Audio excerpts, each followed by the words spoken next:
అదే RTV app వార్తల్ని క్షణాల్లో చదివే అవకాశం ఉంటుంది. ఒక న్యూస్ పేపర్, ఒక టెలివిజన్ ఛానల్ మీ చేతుల్లో ఎప్పుడూ ఉంటాయి. కాకినాడ జిల్లా జగ్గంపేట నియోజకవర్గంలో గత కొన్ని రోజుల నుంచి కూడా వైసీపీ నుండి అయితే టీడీపీలోకి భారీగా వలసలు వస్తున్నటువంటి పరిస్థితి ఉంది. ప్రధానంగా చూసుకుంటే ఈ రోజు గండేపల్లి మండలం సంబంధించినటువంటి మురారి గ్రామానికి చెందినటువంటి జాస్తి వసంత్ అనే సీనియర్ వైసీపీ నాయకులందరూ కూడా భారీ ఎత్తున అయితే ఇక్కడ టీడీపీలో జాయిన్ అవుతున్నారు. అలాగే స్థానిక నియోజకవర్గ ఇన్ఛార్జ్ ఎవరైతే ఉన్నారో జ్యోతుల నెహ్రూ ఆధ్వర్యంలో భారీగా మొత్తం 1000 మందికి పైగా అయితే ఈరోజు భారీ ఎత్తున అయితే గ్రామం కూడా జాయిన్ అవుతున్న పరిస్థితి ప్రధానంగా ప్రస్తుతం జాస్తి వసంతగా ఉన్నారు. వైసీపీని గతం నుంచి అయితే వైసీపీలో సీనియర్గా కొనసాగారు. ప్రస్తుతం టీడీపీలో భారీ ఎత్తున అయితే జాయిన్ అయిన పరిస్థితి అయితే ప్రధానంగా ఉంది. ప్రస్తుతం వసంత్ గారితో మాట్లాడే ప్రయత్నం చేద్దాం. సార్ చెప్పండి, ప్రధానంగా వైసీపీలో గత కొన్నాళ్ళ నుంచి కూడా కొనసాగారు, ఇప్పుడు సడన్గా ఇంత భారీ ఎత్తున టీడీపీలో జాయిన్ అవ్వడం ప్రధాన కారణం ఏంటి?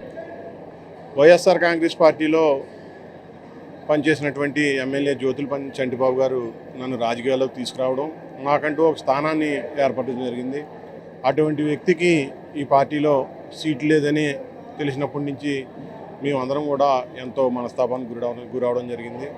అయితే ఇప్పుడున్నటువంటి ఇన్ఛార్జు పాత కేడర్ని సమన్వయం చేసుకోవడంలో ఆయన ఎందుకో తెలీదు, ఆయన కొంచెం వెనకడుగు వేయడంలో మేమంతా కూడా జ్యోతుల నెహ్రూ గారి వెనక నడిచి మా నియోజకవర్గాన్ని ఆయన ఎమ్మెల్యేగా గెలిపించుకుని మా నియోజకవర్గంలో మా గ్రామాన్ని అభివృద్ధి చేసుకుందామనే ఒక ఏకైక ఉద్దేశంతో ఈరోజు పార్టీ మారి నాతో ఉన్నటువంటి ప్రతి ఒక్కరు కూడా నా వెంట నడిచి ఈరోజు తెలుగుదేశం పార్టీలో జాయిన్ అవ్వడం జరిగింది.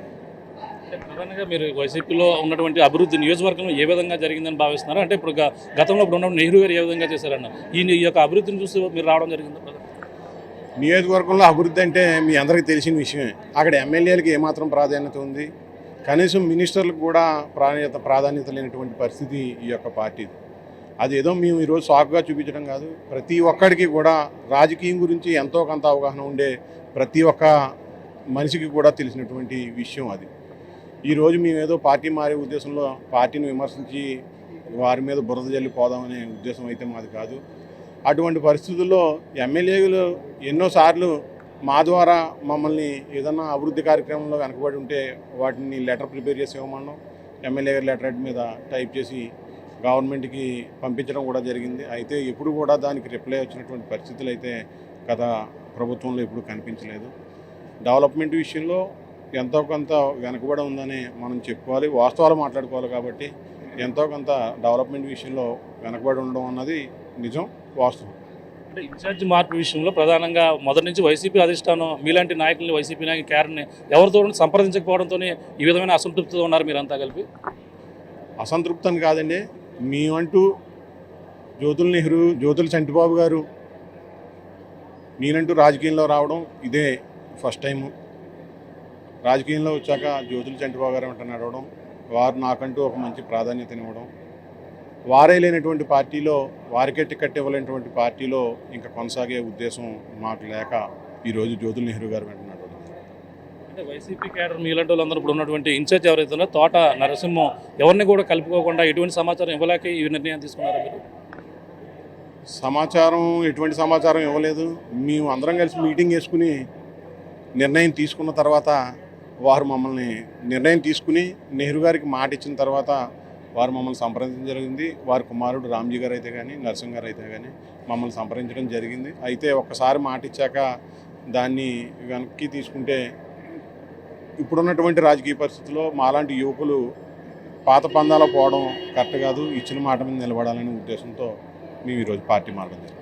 ఫైనల్గా ఒక మాట చెప్పండి, అంటే ఏం కాదు, అంటే ప్రధానంగా చూసుకుంటే ఇప్పుడు ఉన్నటువంటి రాజకీయ పరిణామాల్లో ఇప్పుడు ఇన్ఛార్జ్ ఇప్పుడు ఎవరైతే ఎమ్మెల్యే జ్యోతుల చంటిబాబు టికెట్ ఇవ్వకపోవడంతోనే ఈ పరిణామాలన్నీ తీసుకోవచ్చు అనుకోవచ్చు ప్రధానంగా, లేదంటే టీడీపీకి ఉన్నటువంటి సర్వేల ఆధారంగా అధికార పార్టీ జనసేన టీడీపీ వస్తుందని ఆ సర్వేల ఆధారంగా మీరు అందరూ కూడా వెళ్తున్నారు ఆ పార్టీని?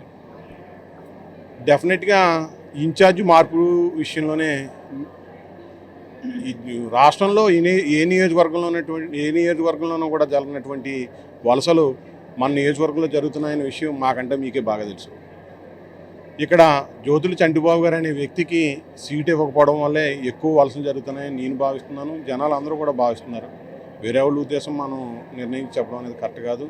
డెఫినెట్గా సీటు మార్పు విషయంలోనే ఇవన్నీ జరుగుతున్నాయని చెప్పి అనుకున్నాం. రాజకీయంలో గెలుపుకోవడం అనేది సహజం, ప్రతిసారి కూడా మనకే అధికారం ఉండడం అనుకోవడం అది కరెక్ట్ కాదు, అది మన మూర్ఖత్వం. మనం కష్టపడి పనిచేసి మన నాయకుడిని గెలిపించుకుంటే తద్వారా మన గ్రామాలను అభివృద్ధి చేసుకుందామనే ఒక ఉద్దేశంతో మేమందరం కూడా ఈరోజు నిర్ణయం తీసుకోవడం జరిగింది. కానీ ఏదో తెలుగుదేశం పార్టీ అధికారంలోకి వచ్చేస్తుంది అందుకని మేము వెళ్ళిపోదామనే ఉద్దేశం అయితే కాదు. ఇంకా 2-3 నెలలు మేము దాదాపుగా డిసెంబర్ నెల నుంచి కూడా మేము ఏ యాక్టివిటీలు లేము. అధికారం ఉండి 4-5 నెలల్లో మేము అధికారాన్ని వదులుకుని మేము ఈ నిర్ణయాలు తీసుకోవడం జరిగింది. చంటిబాబు గారికి ఎప్పుడైతే సీట్ లేదన్న విషయం తెలిసిందో అప్పటి నుంచి కూడా మేమందరం కూడా పార్టీ యాక్టివిటీస్లో పాల్గొనకపోవడం జరిగింది. ఈరోజు సరైన నిర్ణయం తీసుకుని క్యాడర్ని అందరినీ ఆలోచించి నిర్ణయం తీసుకోవాలి. మన నిర్ణయం ఏకపక్షంగా ఉండకూడదు, ప్రజాపక్షంగా ఉండాలనే ఉద్దేశంతో మేము ఇన్ని రోజులు వారితో సంప్రదించి క్యాడర్ని అందరినీ సంప్రదించి వారి నిర్ణయం వరకు ఈరోజు జ్యోతుల నెహ్రూ గారి సమక్షంలో తెలుగుదేశం పార్టీలో చేరడం జరిగింది. చంద్రబాబు కూడా గతంలో కూడా ఇప్పుడు ఉన్నటువంటి పరిస్థితి ఆయనతో మీరు సంప్రదించడం కానీ మాట్లాడడం కానీ ఏమైనా జరిగిందా, లేదా ఆయన కూడా టీడీపీలోకి వస్తారని ప్రచారం కూడా దూరం గతంలో ఆయన కూడా వచ్చే అవకాశం ఉందంటారా జ్యోతుల చంద్రబాబు గారు? అది ఆయనకి వ్యక్తిగత విషయం. అది వస్తారనే పుకార్లు అయితే చాలా జరుగుతున్నాయి. జనసేనలోకి వెళ్తారు, తెలుగుదేశంలోకి వస్తారని చెప్పి పుకార్లు జరుగుతున్నాయి. ఏదైనా ఎక్కడున్నా ఆయన ఒక మంచి పొజిషన్లో ఉండాలని చెప్పి మేము పార్టీ మారినప్పటికీ కూడా మా మనసారా మేము ఆయన మంచి పొజిషన్లో ఉండాలని చెప్పి కోరుకుంటే, ఎందుకంటే మాకు రాజకీయంగా మంచి నియోజకవర్గంలోనే నేను మురారి గ్రామానికి సంబంధించినటువంటి ఆయన అయినప్పటికీ కూడా నియోజకవర్గంలో నాకంటూ ఒక మురారి వసంత్ అంటే అందరికీ నియోజకవర్గాన్ని తెలిసే విధంగా పరిచయం చేసినటువంటి వ్యక్తి జ్యోతుల చంటిబాబు గారు, వారి తండ్రి జ్యోతుల రామస్వామి గారు. ఈరోజు మనం పాత విషయాలన్నీ మర్చిపోయి మనం ఏదో విమర్శించడం అనేది కరెక్ట్ కాదు. ఎప్పుడు కూడా రాజకీయంగా ఒకసారి జ్యోతుల నెహ్రూ గారి వెంట నడవడం ఇప్పుడు ఈ రోజు నుంచి స్టార్ట్ అవ్వడం జరిగింది. జ్యోతుల నెహ్రూ గారికి మా మనస్తత్వం ఎట్లా ఉంటుందంటే, ఏదైనా ఒకరికి పని చేస్తామని కమిట్మెంట్ ఇస్తే ఎంతో నమ్మకంతో మా సత్యవంచం మించి పనిచేసి వారిని గెలిపించుకుందామని చూస్తాం. కానీ మాకు రాజకీయంగా ప్రాధాన్యత జ్యోతుల చంటిబాబు గారు ఏదైనా మంచి పొజిషన్లో ఉంటే మేము ఏదో లబ్ధి పొందాం, కానీ ఎంతో కొంత ఆనందాన్ని మేము కూడా పొందుతాం. అదేవిధంగా మాకైతే ఇప్పుడైతే ఇప్పుడున్న సిచ్యువేషన్లో జ్యోతుల నెహ్రూ అనేటువంటి వ్యక్తిని మా జగ్గంపేట నియోజకవర్గంలో భారీ మెజార్టీతో గెలిపించుకుని మినిస్టర్ చేయాలంటే అది మా చేతిలో పని కాదు, గెలిపించుకోవడం వరకు మా చేతిలో పని. పార్టీ అధిష్టానం చంద్రబాబు నాయుడు గారు మంచి నిర్ణయం తీసుకుని ఆయనకంటూ ఒక ఇంత కష్టపడినటువంటి రాజకీయాల్లో సుస్థిరమైన స్థానాన్ని సంపాదించుకున్నటువంటి జిల్లాలోనే మొట్టమొదటి వ్యక్తి జ్యోతుల నెహ్రూ గారు. అటువంటి వ్యక్తికి మంచి ప్రాధాన్యత ఇచ్చి ఆయనకంటూ ఒక సముచిత స్థానాన్ని కల్పిస్తారని చెప్పి మేము కూడా కోరుకుంటున్నాం. ఆశించడం కూడా తప్పులేదు. చంద్రబాబు ఇండికేషన్గా ముందు మీలాంటి నాయకులు ముందు అందులో పంపించే అవకాశం ఏమైనా ఉందంటారా? అటువంటిది ఏం లేదు. ఆయనైతే చూద్దాం పార్టీ నిర్ణయం ఎట్లా ఉంటుందని చెప్పని అన్నారు. అయితే కింద క్యాడర్కి కూడా మేము సమాధానం చెప్పుకునే పరిస్థితి ఉంటుంది కాబట్టి ఆయన్ని ఒప్పించకుండానే ఈరోజు ఈ నిర్ణయం తీసుకోవడం జరిగింది. అదైతే వాస్తవం. ఆయన అయితే వెళ్ళమని చెప్పి ఏమాత్రం అనలేదు. మమ్మల్ని కూడా వెయిట్ చేయండి, ఉండండి అని చెప్పడం జరిగింది. అయితే కింద క్యాడర్ ఇక్కడ లోకల్లో ఉన్నటువంటి పరిస్థితుల దృష్ట్యా ఈరోజు మేము నిర్ణయం తీసుకుని ఆయన్ని ఒప్పించకుండానే మేము నిర్ణయం తీసుకోవడం జరిగింది. అది చాలా బాధాకరమైన విషయం. ఎంతమంది రావడం జరిగింది మొత్తం దాదాపుగా మీతో పాటు ఎంతమంది ఈరోజు టీడీపీలో జాయిన్ అయ్యారు? నాతో పాటు ఈ తక్కువ సమయంలోనే ఈ 5 సంవత్సరాల నుంచి నాతో ఎవరైతే రాజకీయంగా మా కుటుంబం మంచిలో వాళ్ళ కుటుంబం మంచిలో పాల్గొన్నటువంటి వ్యక్తి నన్ను వారి సొంత కుటుంబంలా భావించి నేను వారిని సొంత కుటుంబంలా భావించినటువంటి వందలాది మంది కుటుంబాలు, ఈరోజు వ్యక్తులు కాదండి, వారి కుటుంబాలు అన్నీ కూడా నాతో పాటు ప్రయాణించడం జరిగింది. నేను దీన్ని చాలా గర్వకారణంగా ఫీల్ అవుతున్నాను.